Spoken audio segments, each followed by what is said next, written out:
ನೀವೇನೋ ಬಹಳ ಒಂದು ನಂಬಲಾರದಂತ ಒಂದು ಕ್ಲೈಮ್ ಮಾಡ್ತಿದ್ದೀರಾ ಅಂದ್ರೆ ನಂಬಲಾರದಂತ ಸಾಕ್ಷಿನೂ ಕೊಡ್ಬೇಕು ನೀವು ಅದಕ್ಕೆ, ಆಗ್ಲೇ ಅದನ್ನ ನಾವು ನಿಜ ಅಂತ ನಂಬೋದು. ಅಂಡ್ ಈ ನಂಬಲಾರದ ವಿಷಯ ಯಾರು ಹೇಳ್ತಿದಾರೋ ಬರ್ಡನ್ ಆಫ್ ಪ್ರೂಫ್ ಅವ್ರ ಮೇಲಿರೋದು. ಬಟ್ ಎಲ್ಲೋ ಒಂದ್ ಕಡೆಗೆ ಒಂದು ಸೊಸೈಟಿಲಿ ಭಯ ಇದೆ ಜನಕ್ಕೆ, ನಾನಿವತ್ತು ದೇವ್ರನ್ನ ನಂಬಲ್ಲ ಅಂತ ಹೇಳ್ಬಿಟ್ರೆ ನೀವ್ ಹೇಳ್ದಂಗೆ ಗುಂಪಿಂದ ಆಚೆ ನಿಂತ್ಕೊಂಡ್ಬಿಡ್ತೀನಿ ನಾನು. ಕೆಲವ್ರಿಗದು ಆಗಲ್ಲ. ಒಂದು ನಂಬಿಕೆ, ಒಂದು ಮೂಢನಂಬಿಕೆ, ಎರಡರಲ್ಲೂ ಬಹಳ ವ್ಯತ್ಯಾಸ ಇದೆ. ಜನ ನಂಬಿಕೆನ ಒಂದು ಮಾಡ್ಬಿಟ್ಟಿದ್ದಾರೆ, ನಾನು ನಂಬ್ತೀನಿ ಅನ್ನೋದು. ಸೊ ಬೇಸಿಕ್ಲಿ ನೋಡಿ, ಇವಾಗ ನಂಗೆ ಹೆಸರು ನಾಪ್ಕ ಬರ್ತಾ ಇಲ್ಲ ಸೈಂಟಿಸ್ಟ್ದು, ಅವ್ರು ಹೇಳಿದ್ದು ಸೈಂಟಿಸ್ಟ್ ಹೆಸರು ನಾಪ್ಕ ಬರ್ತಾ ಇಲ್ಲ, ಅವ್ರ ಒಂದು ವಾಕ್ಯ ಬಹಳ ನನಗೆ ಫೇವ್ರೇಟ್. ಅದು with great claim has to be supported by great evidence. ಅಂದ್ರೆ ಏನು ಅಂದ್ರೆ, ನೀವೇನೋ ಬಹಳ ಒಂದು ನಂಬಲಾರದಂತ ಒಂದು ಕ್ಲೇಮ್ ಮಾಡ್ತಿದ್ದೀರಾ ಅಂದ್ರೆ ನಂಬಲಾರದಂತ ಸಾಕ್ಷಿನೂ ಕೊಡ್ಬೇಕು ನೀವು ಅದಕ್ಕೆ, ಆಗ್ಲೇ ಅದನ್ನ ನಾವು ನಿಜ ಅಂತ ನಂಬೋದು. ಅಂಡ್ ಈ ನಂಬಲಾರದ ವಿಷಯ ಯಾರು ಹೇಳ್ತಿದಾರೋ ಬರ್ಡನ್ ಆಫ್ ಪ್ರೂಫ್ ಅವ್ರ ಮೇಲಿರೋದು, ಅವ್ರು ಪ್ರೂವ್ ಮಾಡ್ಬೇಕಿರೋದು. ಅರ್ಥ ಇವಾಗ ನಾನು ನಿಮಗೆ ಬಂದು ಹನುಮಂತವ್ರೆ ದೇವ್ರಲ್ಲಿ ನೀವು ನಂಬಲ್ಲ ಅಲ್ವಾ, ಪ್ರೂವ್ ಮಾಡಿ. ಹೆಂಗ್ ನಂಬಲ್ಲ ನೀವು? ಪ್ರೂವ್ ಮಾಡಿ ದೇವ್ರಿಲ್ಲ ಅಂತ ನಾನು ಕೇಳಕ್ಕಾಗಲ್ಲ. ಅದು ವಿತಂಡವಾದ. ನಾನು ಹೇಗಿದ್ದಾನೆ ಅಂತ ನಿಮಗೆ ಪ್ರೂವ್ ಮಾಡ್ಬೇಕು. ಪ್ರೂವ್ ಮಾಡಿದ್ರೆ ಅಲ್ವಾ, ಆ ಪ್ರೂಫ್ ನನ್ ಮೇಲೆ ಜವಾಬ್ದಾರಿ ಇರೋದು, ಹೊಣೆ ನನ್ ಮೇಲೆ ಇರೋದು. ಸೊ ಯಾವುದೇ ತರದ ಕ್ಲೈಮ್ ಆಗಿರ್ಲಿ, ದೇವ್ರು ಅಂತಲ್ಲ ಏನೇ ಆಗಿರ್ಲಿ, ಇದೊಂದು ಅಲ್ಲೊಂದು ಏನದು ಹಾರೋ ಇಲಿ ನೋಡ್ದೆ ಗುರು, ಎವಿಡೆನ್ಸ್ ಬೇಕು ಅದಕ್ಕೆ. ಅರ್ಥ ಒಂಥರ ಇದ್ರಲ್ಲಿ ಮಾಡ್ಬೇಕು ಅಂದಾಗ, ಇವಾಗ ಫಾರ್ ಎಕ್ಸಾಂಪಲ್ ನಾನು ನೀವು ಕೂತಿದ್ದೀವಿ, ನಾನು ಹೇಳ್ತೀನಿ ಹನುಮಂತವ್ರೆ ಬೆಂಕಿ ಕಾಡೋ ಅಂತ ಡ್ರ್ಯಾಗನ್ ಹಾರತ್ತದು, ಅದು ಇದೆ, ನೀವು ನಂಬ್ತೀರಾ? ಬೆಂಕಿ ಕಾಡತ್ತದು, ಬೆಂಕಿ ಕಾರತ್ತೆ ಸಾರಿ, ಬೆಂಕಿ ಕಾರತ್ತೆ, ರೆಕ್ಕೆ ಇದೆ, ಹಾರತ್ತೆ. ಡ್ರ್ಯಾಗನ್ ಅಂದ್ರೆ ಗೊತ್ತಲ್ಲ ನಿಮಗೆ, ಸಿನಿಮಾಗಳೆಲ್ಲ ನೋಡಿದೀವಿ. ಅದು ನಿಜವಾಗ್ಲೂ ಇದೆ, ನಂಬ್ತೀರಾ ನೀವು? ಸಾಧ್ಯನೇ ಇಲ್ಲ. ನಂಬೇಕು ಅಂದ್ರೆ ಏನ್ ಕೇಳ್ತೀರಾ ನೀವು? ತೋರಿಸಿ, ಎಲ್ಲಿ ತೋರಿಸಿ, ಸಿಂಪಲ್ ಆಗಿ ಇದೆ ಹನುಮಂತವ್ರೆ ತೋರಿಸ್ತೀನಿ. ಬಟ್ ಅದೇನು ಅಂದ್ರೆ ಅದು ಯಾರಿಗೂ ಕಾಣಿಸಲ್ಲ, ಅದು ಇನ್ವಿಸಿಬಲ್ ಇದೆ, ಅದು ಇದೆ ಬಟ್ ಯಾರಿಗೂ ಕಾಣಿಸಲ್ಲ, ನಿರಾಕಾರ. ಇದಕ್ಕೆ ನೀವೇನ್ ಹೇಳ್ತೀರಾ? ನೋಡಿದ್ರ ನಾಟಕ ಮಾಡ್ತಾವಣೆ ಅಂತ, ನಾಟಕ ಮಾಡ್ತಾವಣೆ ನಾನು ಏನ್ ಹೇಳಿ, ಕಥೆ ಹೇಳ್ತಾವಣೆ ಬಟ್ ಏನ್ ಹೇಳಿ ನಾನು ಇದಕ್ಕೆ ಓಡ್ಬಿಡ್ತಾವಣೆ ಅಂತ ನಾನು ಹೇಳ್ತೀನಿ. ಇಲ್ಲ ಹನುಮಂತವ್ರೆ, ಇಲ್ಲಿದೆ ಇದು, ಇಲ್ಲಿ ಒಂದು ಅದು ಪಿಂಕ್ ಕಲರ್, ಅದು ಅದ್ರ ಬಣ್ಣ ಬಂದು ಪಿಂಕ್ ಇದೆ, ರೆಕ್ಕೆ ಇದೆ, ಬೆಂಕಿ ಕಾರತ್ತದು, ದೊಡ್ಡದಾಗಿದೆ, ನಿಮಗ್ ಕಾಣಿಸ್ತಿಲ್ಲ ಬಟ್ ಅದು ಇದೆ. ಇಲ್ಲ ಅಂತ ಪ್ರೂವ್ ಮಾಡಿ. ಇವಾಗ ನೀವು ನಿಮ್ಮನಸ್ಸು ಸೇರಿಸ್ಬೇಕು ನಿಮ್ಮನ್ನ ಅಂತ ಹೇಳ್ತಾರೆ ನಾನು, ಅಲ್ವಾ?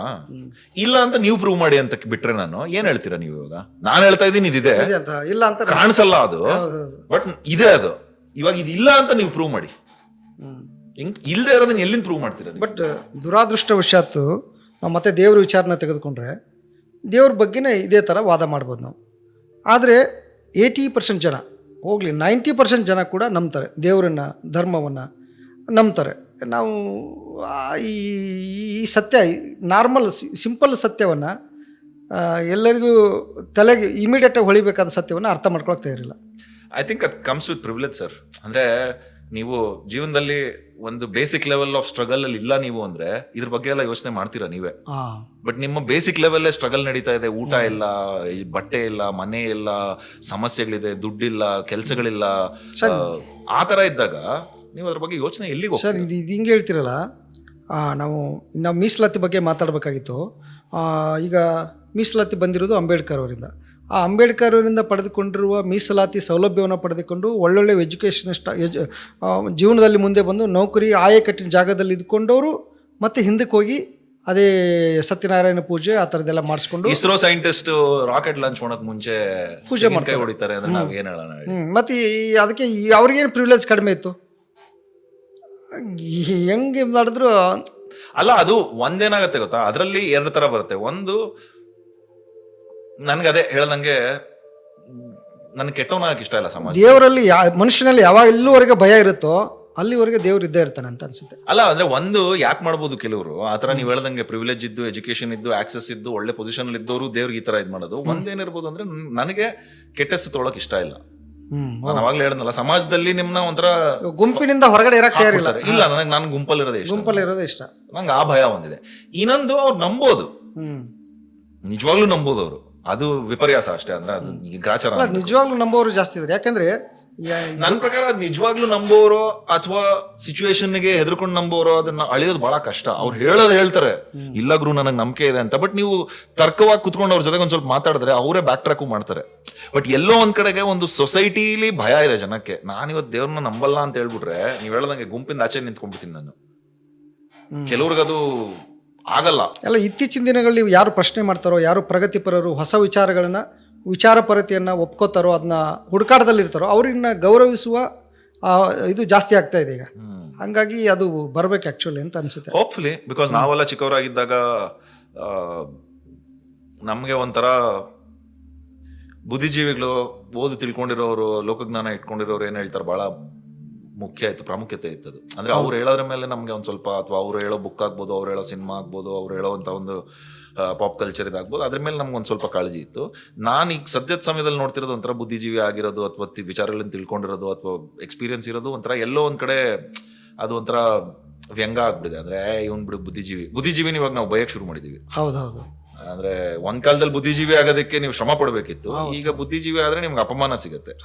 ಅಂದ್ರೆ ನಾನಂತೂ ಖಂಡಿತವಾಗ್ಲೂ ಎಲ್ಲೆಲ್ಲೂ ಬುದ್ಧಿಜೀವಿ ಬಾತ್ರನೂ ಇಲ್ಲ ನಾನು.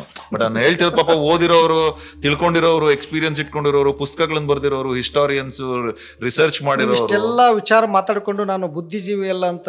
ನಾನು ಬುದ್ಧಿಜೀವಿ ಅಲ್ಲ, ನಾನೊಂದು ಪ್ರಾಡಕ್ಟ್ ಆಫ್ ಹೇಳ್ಕೊಳ್ಳೋದ್ರಲ್ಲೇ ನೀವು ಬುದ್ಧಿಜೀವಿ ಗುಂಪಿಗೆ ಸೇರ್ಕೊಳಕ್ ನಿಮ್ಗೆ ಭಯ ಇದೆಯಾ ಅಂತ. ಭಯ ಇಲ್ಲ, ನನಗದು ಏನಂತೀರಾ ನನ್ ಕನ್ಸೋದು, ಬಟ್ ನಾನು ಅಲ್ಲ ಅನ್ನೋದು ಕೂಡ ಗೊತ್ತು. ಬುದ್ಧಿಜೀವಿ ಆಗೋದಕ್ಕೆ ನಿಮ್ಗೆ ಆ ತರದ ಒಂದು ಏನಂತೀರಾ ಬುದ್ಧಿ ಇರಬೇಕು, ಬುದ್ಧಿವಂತಿಕೆ ಇರಬೇಕು. ನನಗದು ಇಲ್ಲ ಅನ್ನೋದನ್ನ ನಾನು ರೆಕಗ್ನೈಸ್ ಮಾಡ್ಕೊಂಡಿದ್ದೀನಿ. ಬಟ್ ನನ್ಗೆ ಏನಿದೆ, ಪ್ರಿವಿಲೇಜ್ ಇದೆ, ಆಕ್ಸೆಸ್ ಇದೆ ಸರ್. ಪ್ರಿವಿಲೇಜ್ ಆಕ್ಸೆಸ್ ನ ಯೂಸ್ ಮಾಡ್ಕೊಳ್ಳೋದ್ರಲ್ಲಿ ಏನ್ ದೊಡ್ಡ ವಿಷಯ ಅಲ್ವಾ. ಯಾವಾಗ ಸಮಸ್ಯೆ ಆಗ್ಬೋದು ಅಂದ್ರೆ ನನಗಿರೋ ಪ್ರಿವಿಲೇಜ್, ನನಗಿರೋ ಆಕ್ಸೆಸ್ ನಾನು ಇದು ಎಲ್ರಿಗೂ ಇದೆ ಗುರು, ನನ್ಗೇನ್ ದೊಡ್ಡ ವಿಷಯ ಅನ್ಕೊಂಡಾಗ ಪ್ರಾಬ್ಲಮ್ ಆಗ್ಬೋದು. ಅದು ಎಂಟೈಟಲ್ಮೆಂಟ್ ಆಗ್ಬಿಡುತ್ತೆ. ಅಂದ್ರೆ ನನ್ಗೆ ಸಿಕ್ಕಿದ್ದೆ ಎಲ್ರಿಗೂ ಸಿಗತ್ತೆ, ಸೊ ನಾನು ಇಷ್ಟು ಬೆಳೆದಿದ್ದೀನಿ ಅಂದ್ರೆ ಎಲ್ರೂ ಯಾಕೆ ಬೆಳಿತಿಲ್ಲ ಅನ್ನೋದು ಪ್ರಾಬ್ಲಮ್ ಆಗ್ಬೋದು. ಬಟ್ ನನಗೆ ಅರಿವಿದೆ, ನಾನು ಯಾಕೆ ಇವತ್ತಿಲ್ಲಿ ನಿಂತಿದ್ದೀನಿ, ನನ್ಗೆ ಯಾಕೆ ಈ ತರ ಒಂದು ಸ್ಥಾನ ಸಿಕ್ಕಿದೆ, ನನ್ಗೆ ಯಾಕೆ ಈ ತರ ಒಂದು ಪೊಸಿಷನ್ ಸಿಕ್ಕಿದೆ, ನನ್ಗೆ ಯಾಕೆ ಈ ತರ ಒಂದು ಸಂಪತ್ತಿ ಸಿಕ್ಕಿದೆ, ನನ್ಗೆ ಯಾಕೆ ಈ ತರದ ಒಂದು ನಾಲೆಜ್ ಸಿಕ್ಕಿದೆ. ಅದ್ರ ಕುತ್ಕೊಂಡು ನೋಡಿದ್ರೆ ಅದಕ್ಕೆ ಏನ್ ಮಿಸ್ಟ್ರಿ ಅಲ್ಲ, ಅದು 1+1+1 ಆಡ್ ಆಗ್ತಾ ಹೋಗುತ್ತದೆ. ಸೊ ಆತರ ವಿಷಯದಲ್ಲಿ ನೀವು ಬಿಲೀಫ್ ಅಂದ್ರಲ್ಲ, ಜಸ್ಟ್ ಟು ಫಿನಿಶ್ ಮಾಡೋದಕ್ಕೆ ಈ ಟಾಪಿಕ್ ನ ಅಗೇನ್ ಜಾವೇದ್ ಅಖ್ತರ್ ಅವ್ರನ್ನ ನಾನು ರೀಕೋಟ್ ಮಾಡ್ತೀನಿ. ಒಂದು ನಂಬಿಕೆ, ಒಂದು ಮೂಢನಂಬಿಕೆ, ಎರಡರಲ್ಲೂ ಬಹಳ ವ್ಯತ್ಯಾಸ ಇದೆ. ಜನ ನಂಬಿಕೆನ ಒಂದು ಮಾಡ್ಬಿಟ್ಟಿದ್ದಾರೆ, ನಾನ್ ನಂಬ್ತೀನಿ ಅನ್ನೋದು. ಸೊ ನಂಬಿಕೆ ಅನ್ನೋದು ಏನು, ಮೂಢನಂಬಿಕೆ ಅನ್ನೋದೇನು? ನಂಬಿಕೆ ಅನ್ನೋದೇನು, ಉದಾಹರಣೆಗೆ ಈಗ ನಾರ್ತ್ ಪೋಲ್, ಸೌತ್ ಪೋಲ್, ಭೂಮಿ ಮೇಲೊಂದು ಪೋಲ್ ಇದೆ, ಕೆಳಗಡೆ ಒಂದು ಪೋಲ್ ಇದೆ ಅಲ್ವಾ. ಒಂದಕ್ಕೆ ನಾರ್ತ್ ಪೋಲ್ ಅಂತೀವಿ, ಒಂದಕ್ಕೆ ಸೌತ್ ಅಂತೀವಿ. ಅದು ಇದೆ, ಅದನ್ನ ನೀವು ನಂಬ್ತೀರಾ, ನಾನು ನಂಬ್ತೀನಿ. ನಾವಿಬ್ರು ಹೋಗಿಲ್ಲ ಅಲ್ಲಿಗೆ, ನೋಡಿಲ್ಲ, ಹೇಗಿದೆ ಗೊತ್ತಿಲ್ಲ, ಬಟ್ ಆದ್ರೂ ನಂಬ್ತೀವಿ. ಯಾಕೆ ನಂಬ್ತೀವಿ?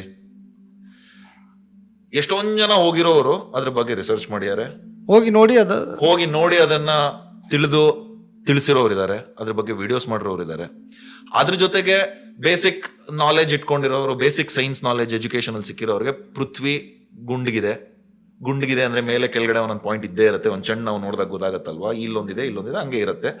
ಇದ್ರ ಜೊತೆಗೆ ನನಗೆ ನಿಮ್ಗೆ ಇವತ್ತು ಬೇಕಾದ್ರೆ ಅಷ್ಟೊಂದು ತೆವಲಿದೆ ಅಂದ್ರೆ ದುಡ್ಡು ತಗೊಂಡು ಫ್ಲೈಟ್ ಟಿಕೆಟ್ ಬುಕ್ ಮಾಡಿ ನೋಡ್ಬೋದು, ಹೋಗ್ಬಿಟ್ಟು ನಾವೇ ಸ್ವಯಂ ನೋಡ್ಬೋದು. ಬಟ್ ಸ್ಟಿಲ್ ನಾವು ನಂಬ್ತೀವಿ. ಯಾಕೆ ಅಂದ್ರೆ ಎವಿಡೆನ್ಸಸ್ ಆ ಕಡೆ ಪಾಯಿಂಟ್ ಮಾಡ್ತಾ ಇದೆ. ನಾನು ಹೋಗಿಲ್ದೋ ಇದ್ರು ಹೋಗಿರೋವರ ಒಂದು ಟೆಸ್ಟಿಮನಿ ಇದೆ, ಅವ್ರು ಮಾಡಿರುವಂತ ರಿಸರ್ಚ್ ಇದೆ, ಅವ್ರು ಬರ್ದಿರುವಂತ ಪುಸ್ತಕಗಳಿದೆ, ಅವ್ರು ತೆಗ್ದಿರುವಂತ ಫೋಟೋಗಳಿದೆ, ಅವ್ರು ಮಾಡಿರುವಂತ ಕೆಲಸಗಳನ್ನ ಆಧಾರವಾಗಿ ಇಟ್ಕೊಂಡು ನಾವು ನೋಡದೇ ಇದ್ರು ನಂಬ್ತೀವಿ. ಮೂಢನಂಬಿಕೆ ಅಂದ್ರೆ ಏನು? ಇದ್ರದ್ದು ಉಲ್ಟಾ. ದೇವರಿದ್ದಾನೆ, ಯಾರೋ ಒಬ್ಬ ಧರ್ಮಗುರು ಯಾರೋ ಒಬ್ಬ ಹೇಳಿದ್ದಾನೆ, ದೇವರಿದ್ದಾನೆ, ನಾನು ಅದಕ್ಕೆ ಯಾವುದೇ ತರದ ಆಧಾರ ಕೊಡ್ತಿಲ್ಲ, ನಾನು ಅದಕ್ಕೆ ಯಾವುದೇ ನಂಬಿಕೆ ಅಷ್ಟೇ. ನೀನ್ ನಂಬಿದ್ರೆ ನಿಂಗೆ ಒಳ್ಳೇದಾಗತ್ತೆ, ನೀನ್ ನಂಬಲ್ಲ ಅಂದ್ರೆ ನಿಂಗೆ ಕೆಟ್ಟದಾಗತ್ತೆ ಅಷ್ಟೇ. ಅದು ಮೂಢನಂಬಿಕೆ. ನನಗೆ ಒಳ್ಳೇದಾಗಬೇಕ, ನಾನು ನಂಬ್ತೀನಿ. ಯಾವಾಗ ನನ್ಗೆ ಅರ್ಥ ಆಗತ್ತೆ ಗೊತ್ತಾ ಮೂಢನಂಬಿಕೆ ಜನರಲ್ಲಿ? ಇವಾಗ ಒಬ್ಬ ಅನ್ಕೊಳ್ಳೋಣ ಕೈದಿ, ಅವನ್ನ ಗಲ್ಗೇರಿಸ್ತಾ ಇದಾರೆ. ನಾಳೆ ಬೆಳಗ್ಗೆ 6 ಗಂಟೆಗೆ ಅವನ್ಗೆ ಟೈಮ್ ರೆಡಿ ಆಗಿದೆ, ಮ್ಯಾಜಿಸ್ಟ್ರೇಟ್ ಎಲ್ಲ ಬರ್ತಾ ಇದಾರೆ. ರಾತ್ರಿ ಅವನು ಸೆಲ್ಲಲ್ಲಿ ಒಬ್ನೇ ಇದ್ದಾನೆ. ಗುರು ದೇವ್ರು ಬಂದು ನಾನು ಇಲ್ಲಿಂದ ಕರ್ಕೊಂಡು ಹೋಗ್ತಾನೆ, ಇವತ್ತು ಹೆಂಗೋ ಭೂಕಂಪ ಆಗ್ಬಿಟ್ಟು ಇದಾಗ್ಬಿಡುತ್ತೆ, ನಾನು ಎಸ್ಕೇಪ್. ಆ ನಂಬಿಕೆ ಇದೆಯಲ್ಲ ಅವನಿಗೆ, ನಾನು ಅದನ್ನ ಮಾಫಿ ಮಾಡ್ತೀನಿ. ಯಾಕಂದ್ರೆ ಡೆಸ್ಪರೇಟ್ ಇದ್ದಾನೆ ಅವನು. ಅಥವಾ ಒಂದು ಯುದ್ಧದಲ್ಲಿ ಒಂದು ಹಳ್ಳದಲ್ಲಿ ಒಬ್ಬ ಸೈನಿಕ ಸಿಕ್ಕಾಕೊಂಡ್ಬಿಟ್ಟಿದ್ದಾನೆ, ಎಲ್ಲಾ ಕಡೆಯಿಂದ ಬರ್ತಾ ಇದ್ದಾರೆ, ಅವನ ಹತ್ರ ಬುಲೆಟ್ಸ್ ಕಡಿಮೆ, ಕಾಲಿಗೆ ಬುಲೆಟ್ ಬಿದ್ದಿದೆ, ದೇವ್ರು ಕಾಪಾಡ್ತಾನೆ ನನ್ನ. ಅವನ ಹತ್ರ ಎವಿಡೆನ್ಸ್ ಇಲ್ಲ ದೇವ್ರು ಕಾಪಾಡ್ತಾನೆ ಅಂತ ಯಾವಾಗ ಬೇಕು. ಬಟ್ ಆ ನಂಬಿಕೆನ ನಾನು ಅರ್ಥ ಮಾಡ್ಕೊಬಹುದು, ಸಮಾಧಾನಕ್ಕೆ ಅದನ್ನ ನಾನು ಅರ್ಥ ಮಾಡ್ಕೊಬಹುದು, ಯಾಕಂದ್ರೆ ಪರಿಸ್ಥಿತಿ ಹಂಗಿದೆ. ಸೊ ಅದೇ ಲೆಕ್ಕದಲ್ಲಿ ಇಲ್ಲಿ ಎಷ್ಟು ಜನರು ಪರಿಸ್ಥಿತಿ ವಾರು ಅಥವಾ ಜೈಲಲ್ಲಿರುವಂತ ಗಲ್ಲಿಗೆ ಇರೋ ಪರಿಸ್ಥಿತಿ ಇದೆ ಅಂತ ನಮ್ಗೆ ಅರ್ಥ ಆಗತ್ತೆ. ಅವರ ಮನಸ್ಥಿತಿ ಹೇಗಿದೆ ಅಷ್ಟು ಕುಗ್ಗೋಗಿದೆ ಅವ್ರಿಗೆ, ಅದಕ್ಕೇನೆ ದೇವರಲ್ಲಿ ನಂಬ್ತೀರ. ನಾನು ಇದೇ ಉದಾಹರಣೆ ಆರಂಭದಲ್ಲಿ ಕೊಟ್ಟೆ. ಯಾರೋ ಬಲಿಷ್ಠ ಇದ್ದವನು ಬಂದು ನನ್ನ ಕಪಾಳ ಹೊಡೆದ್ರೆ ನಾನು ಹೊಡೆಯಕ್ಕಾಗಲ್ಲ ವಾಪಸ್. ನೀವು ಸರಿಸಮಾನವಾಗಿದ್ರೆ ವಾಪಸ್ ಹೊಡಿತೀರಾ, ಇಲ್ಲ ಹೋಗ್ಬಿಟ್ಟು ಪೊಲೀಸ್ ಕಂಪ್ಲೇಂಟ್ ಕೊಡ್ತೀರಾ? ಸರಿ ಸಮಾನ ಇದ್ರೆ ಹೊಡಿತೀನಿ. ಹೊಡಿತೀರಾ ಇಲ್ಲ ಪೊಲೀಸ್ ಕಂಪ್ಲೇಂಟ್ ಕೊಡ್ತೀರಾ? ಹೌದು. ಬುದ್ಧಿ ಕಳಿಸ್ತೀರಾ? ಈಗ ಪೊಲೀಸ್ ಕಂಪ್ಲೇಂಟ್ ಕೊಡ್ಬೋದು, ಕಾನೂನು ಇರೋದ್ರಿಂದ. ಬಟ್ ಕಾನೂನ್ ಮೇಲೆ ನಂಬಿಕೆ ಇಲ್ವಲ್ಲ ಜನಕ್ಕೆ. ನಮ್ಗೇನ ಸಣ್ಣ ವಯಸ್ಸಲ್ಲಿ ಏನ್ ಹೇಳೋರು, ಏನಾರು ಮಾಡಿದ್ರು ಪೊಲೀಸ್ ಸ್ಟೇಷನ್ ಮೆಟ್ಲು ಹತ್ಬೇಡ, ನಮ್ ಪೊಲೀಸ್ ಸ್ಟೇಷನ್ ಮೆಟ್ಲು ಹತ್ಬೇಡ. ಒಂದು ಆಧುನಿಕ ಸಮಾಜದಲ್ಲಿ, ಒಂದು ತರ್ಕವಿರುವಂತ ಸಮಾಜದಲ್ಲಿ ಮಕ್ಳಿಗೆ ಎನ್ಕರೇಜ್ ಮಾಡ್ಬೇಕೆ, ಏನೇ ಕಷ್ಟ ಆದ್ರೂ ಪೊಲೀಸ್ ಹತ್ರ ಹೋಗೋ, ನೀನು ಯಾರಿಗೂ ಹೆದರ್ಬೇಡ, ನೀನು ನಾಳೆ ನಿಮ್ಮ ಮನೆಯವರೇ ನಿನ್ ಏನಾರ ಕಾಟ ಕೊಡ್ತೀರೋ ಹೋಗಿ ಪೊಲೀಸ್ಗೆ ಹೋಗಿ ಕಂಪ್ಲೇಂಟ್ ಕೊಡು. ಅದು ಒಂದು ಒಳ್ಳೆ ಸಮಾಜದ ಲಕ್ಷಣ ಅಲ್ವಾ? ಇವಾಗ ಒಂದು ರೋಡಲ್ಲಿ ಯಾವ್ದೋ ಒಂದು ಪರ್ಸ್ ಬಿದ್ದೋಯ್ತು, ಮಗು ಪೊಲೀಸ್ ಸ್ಟೇಷನ್ಗೆ ಹೋಗಿ ಕೊಡ್ತಿದೆ ಅಂದ್ರೆ ಎಂತ ಒಂದು ಸಮಾಜ ಅದು. ಅಂದ್ರೆ ಅದಕ್ಕೆ ನಂಬಿಕೆ ಇದೆ, ಯಾರು ತಗೊಂತಾ ಇಲ್ಲ. ನಾವ್ ಅದನ್ನ ಉಲ್ಟಾ ಮಾಡ್ಬಿಡಿದೀವಿ. ಪೊಲೀಸ್ ಅಂದ್ರೆ ಅಯ್ಯೋ ಬಾಳ ಅವನು ಏನೋ ಮಿಸ್ಯೂಸ್ ಮಾಡ್ಕೋತಾನೆ, ನಾವೇನೋ ಅಂದ್ರೆ ಒಂದು ರೆಪ್ಯುಟೇಷನ್ ಪೊಲೀಸರ ಮೇಲೂ ಇದೆ. ಅಫ್ಕೋರ್ಸ್ ಅದು ಅನ್ಫೇರ್ ಕೆಲವು ಲೆವೆಲ್ಗೆ, ಬಟ್ ಕೆಲವು ಲೆವೆಲ್ಗೆ ಅದು 2006 ಸುಪ್ರೀಂ ಕೋರ್ಟ್ ಹೇಳಿದ್ರು ಗುರು ರಿಫಾರ್ಮ್ ಮಾಡದೇ ಇದ್ರೆ ಇದು ಹಿಂಗೆ ಇರುತ್ತೆ. ಬರೋ ಎಲ್ಲಾ ಪೊಲಿಟಿಕಲ್ ಪಾರ್ಟಿ ಅಡ್ಮಿನಿಸ್ಟ್ರೇಷನ್ ಯಾರೇ ರೂಲಿಂಗ್ ಬರ್ತಾರೋ ಅವ್ರು ಯೂಸ್ ಮಾಡ್ಕೊಂತಾರೆ. ಅವ್ರಿಗೆ ಅದೊಂದು ವೆಪನ್, ಈ ವೆಪನ್ ಮಾಡ್ಕೊಟ್ಟಿದ್ ಯಾರು? ಬ್ರಿಟಿಷರ್ಸ್. ಸೊ ಈ ಯಾವುದೇ ಒಂದು ಆಡಳಿತಕ್ಕೆ ಬರೋವರೆಗೂ ಅದನ್ನ ಚೇಂಜ್ ಮಾಡೋದಕ್ಕೆ ಇಷ್ಟ ಇಲ್ಲ. ಯಾಕಂದ್ರೆ ಗುರು ಫ್ರೀ ಆಗಿ ನಂಗೆ 5 ವರ್ಷ ಅವನೊಬ್ಬ ಗುಲಾಮ ಸಿಕ್ತಿಯಾನ, ಅದು ಏನ್ ಬೇಕಾದ್ರೆ ಮಾಡಿಸ್ಬೋದು, ಅವನಿಗೆ ಪವರ್ ಬೇರೆ ಇದೆ ಅವನಿಗೆ. 2006 ಸುಪ್ರೀಂ ಕೋರ್ಟ್ ಹೇಳಿದ್ರಲ್ಲ ನೀವು ಪೊಲೀಸ್ ರಿಫಾರ್ಮ್ ಮಾಡಬೇಕು. 2 ಸ್ಟೇಟ್ ಅನ್ಸುತ್ತೆ ಒಂದ್ ಲೆವೆಲ್ಗೆ ಒಂದ್ ಸ್ವಲ್ಪ ಮಾಡಿದ್ದು, ಕೇರಳ ಒಂದ್ ಸ್ಟೇಟ್ ಒಂದ್ ಲೆವೆಲ್ಗೆ ರಿಫಾರ್ಮ್ಸ್ ಮಾಡ್ಕೊಂಡ್ರು, ಇನ್ನೊಂದ್ ಸ್ಟೇಟ್ ನನಗೆ ಯಾವ್ದು ಒಂದು ಗೊತ್ತಾಗ್ತಲ್ಲ. ಮೇ ಬಿ ಕೇರಳದಲ್ಲಿ ಪೊಲೀಸ್ ವ್ಯವಸ್ಥೆ ಬದಲಾಗಿದೆ, ಅಂದ್ರೆ ರಿಫಾರ್ಮ್ಸ್ ಮಾಡ್ಕೊಂತ ಬಂದ್ರು. ಓವರ್ ನೈಟ್ ಆಗಿದ್ದಲ್ಲ ಇದು. 2006 ವರ್ಡಿಕ್ಟ್ ಆದ್ಮೇಲೆ ಕ್ರಮೇಣವಾಗಿ ಜನಮೈತ್ರಿ ಅನ್ನೋ ಒಂದು ಆರ್ಡರ್ಲಿ ಪದ್ಧತಿ ಎಲ್ಲ ಇಲ್ವಾ ಅಲ್ಲಿ? ಆರ್ಡರ್ಲಿ ಪದ್ಧತಿ ಅಂತ ಬರುತ್ತಲ್ಲ. ಆರ್ಡರ್ಲಿ ಪದ್ಧತಿ ಅಂದ್ರೆ ಪೊಲೀಸ್ ಯಾರು ನಮ್ಮ ಮೇಲಾಧಿಕಾರಿ, ನಾನು ಏನ್ ಹೇಳ್ತೀನಿ ಅಂತ ಮಾಡ್ಬೇಕು. ನಾನು ಕಸ ಅಲ್ಲ, ಅದೇ ಏನಾಗುತ್ತೆ ಅದು ಕಡಿಮೆ ಆಗಿದೆ. ಸೀರೆ ತೊಳಿವೆ ಅಂತ ಕರೆಕ್ಟ್, ಅದೆಲ್ಲ ಕೇರಳದಲ್ಲಿ ಕಡಿಮೆ ಆಗಿದೆ ನಿಮ್ಗೆ. ಪೊಲೀಸ್ ರಿಫಾರ್ಮ್ಸ್ ಅದೇ ಹೇಳಿದ್ದು. ಪೊಲೀಸ್ ರಿಫಾರ್ಮ್ಸ್ ಏನ್ ಹೇಳ್ತು, ಪೊಲೀಸರಿಗೆ ನಾವು ಒಂದು ಮ್ಯೂಟ್ ಪವರ್ಲೆಸ್ ಇದ್ ಮಾಡ್ಬಿಡಿದೀವಿ, ಆಡಳಿತ ಪ್ರಜೆಗಳ ಮಧ್ಯೆ. ಸಿ ಪೊಲೀಸರ ಕೆಲಸ ಯಾವತ್ತೂ ವೈಲೆನ್ಸ್ ಅಲ್ವೇ ಅಲ್ಲ. ಅವರು ಸಮಾಜದ ಒಳಗಿರೋರು, ಮಿಲಿಟರಿ ತರ ಅವರು ಆಪರೇಟ್ ಮಾಡಕ್ ಆಗಲ್ಲ. ಮಿಲಿಟರಿ ಅವ್ರು ಹೆಂಗೆ, ಅವರು ಬಾರ್ಡರ್ ಅಲ್ಲಿ ಇರ್ತಾರೆ, ಅವ್ರಿಗೆ ಯಾವುದೇ ತರದ ಕಾಳಜಿ ಇಟ್ಕೊಳಕ್ ಆಗಲ್ಲ. ಅವ್ರ ಟ್ರೂಪು, ಅವ್ರ ಬಟಾಲಿಯನ್, ಅವರ ಏನಂತೀರಾ, ಅವ್ರ ಒಂದು ಕೋರ್ ಕಮಾಂಡ್ ಏನಿದೆ ಅದು ಅವ್ರದ್ದು ಇದಿರೋದು. ಅವ್ರು ನಾಳೆ ಅವ್ರನ್ನ ಹೊಡಿ ನೀನು ಅಂದ್ರೆ ಹೊಡಿಬೇಕು, ಅವ್ರು ಆರ್ಡರ್ ತಗೊಂತಾರೆ ಅಲ್ವಾ? ಪೊಲೀಸ್ ಹಂಗಾಗಲ್ಲ. ಪೊಲೀಸಿಗೆ ನೀವು ಆರ್ಡರ್ ಕೊಟ್ರೆ, ಪೊಲೀಸ್ಗೆ ಆಕ್ಚುಯಲ್ ಪವರ್ ಇರೋದು ಅವ್ನು ಆರ್ಡರ್ ಕೊಟ್ಟವನ್ಗೆ ಯಾಕೆ ಮಾಡ್ಬೇಕು ಇದನ್ನ ನಾನು ರಿಟರ್ನ್ ಅಲ್ಲಿ ಕೊಡಿ, ಬಿಕಾಸ್ ಇದು ಅನ್ಕಾನ್ಸ್ಟಿಟ್ಯೂಷನಲ್. ಅವ್ರ ಕಾನ್ಸ್ಟಿಟ್ಯೂಷನ್ ಇದೆ, ಪೊಲೀಸ್ನವರು has to follow constitutional law. War ಟೈಮಲ್ಲಿ ನಿಮಗೆ ಕಾನ್ಸ್ಟಿಟ್ಯೂಷನ್ ನೀವು ಪಕ್ಕಕ್ಕೆ ಇಡಬಹುದು. ಆ ಒಂದು ಅಂದ್ರೆ ನೀವು ಹೇಳ್ತಾ ಇದ್ರಿ, ಮೇಲಾಧಿಕಾರಿ ಒಬ್ಬ ಪೊಲೀಸ್ ಹೇಳಿದ್ರೆ ಕೆಳಗಿನ ಅಧಿಕಾರಿ ಅದು ಸರಿಯಲ್ಲ ಅಂತ ಅನ್ಸಿದ್ರೆ ಅವನು ರಿಟರ್ನ್ ಅಲ್ಲಿ ಕೊಡಪ್ಪ, ಇದು ಖಂಡಿತವಾಗ್ಲು ರಿಟರ್ನ್ ಅಲ್ಲಿ ಕೊಡು, ಅಕೌಂಟಬಿಲಿಟಿ ತಗೋ. ನಾನ್ ರಿಟರ್ನ್ ಅಲ್ಲಿ ಕೊಡ್ತೀನಿ, ಇಲ್ದ್ರೆ ನನ್ಗೆ ಇದನ್ನ ಮಾಡೋದಕ್ಕೆ ಆಗಲ್ಲ, ಬಿಕಾಸ್ ಇದು ಕಾನ್ಸ್ಟಿಟ್ಯೂಷನಲಿ ರಾಂಗ್. ಇದು ಮತ್ತೆ ಇನ್ನೊಂದು ದಿನದ ಚರ್ಚೆ ಇದು. ಖಂಡಿತ police reform is one of the biggest thing sir ಇಂಡಿಯಾಗೆ ಬೇಕಿರೋದು. ಬಿಗ್ಗೆಸ್ಟ್ ಥಿಂಗ್ ಇಂಡಿಯಾಗೆ ಬೇಕಿರೋದು ಇವತ್ತಿನ ಟೈಮ್ಸ್ ಅಲ್ಲಿ ಪೊಲೀಸ್ ರಿಫಾರ್ಮ್ಸ್. ನೀವು ಹೇಳಿದ್ದು ನಿಜ, ಅದು ಜನರ ಮಧ್ಯೆ ಇರೋರಲ್ವಾ ಅವರು, ಜನರ ಮಧ್ಯೆ ಇರೋರು. ಪೊಲೀಸ್ ಹೆಂಗಿರ್ಬೇಕು ಅಂದ್ರೆ ಅಂದ್ರೆ ಫ್ರೆಂಡ್ಸ್ ಅವ್ರು ನಮ್ಗೆ. ಈಗ ನನ್ಗೇನೋ ಕಷ್ಟ ಆಯ್ತು, ಫಾರ್ ಎಕ್ಸಾಂಪಲ್ ನನ್ನ ಫ್ರೆಂಡ್ ಒಬ್ಬ ಐ ಟಿ ಕೆಲಸ ಮಾಡ್ತಾನೆ ಅನ್ಕೊಳ್ಳೋಣ, ಅಥವಾ ಎಲ್ಲರಿಗೂ ನಮ್ಗೆ ಗೊತ್ತಿರೋರು. ಲ್ಯಾಪ್ಟಾಪ್ ಅವ್ನಿಗೆ ಫಸ್ಟ್ ಫೋನ್ ಮಾಡ್ತೀವಲ್ಲ, ಈ ಲ್ಯಾಪ್ಟಾಪ್ ಹಂಗಾಗ್ಬಿಡಿದೆ ಗುರು. ಪೊಲೀಸ್ ಹಂಗಿರ್ಬೇಕು, ನನ್ನ ಪರ್ಸು ಬರ್ತಾ ಇಲ್ಲ ಕಳೆದು ಇದೆ ಬಿಡು, ಪೊಲೀಸ್ಗಳನ್ನ CCTV ಹುಡ್ಕೊಡ್ದು, ಆ ನಂಬಿಕೆ ಇರಬೇಕು.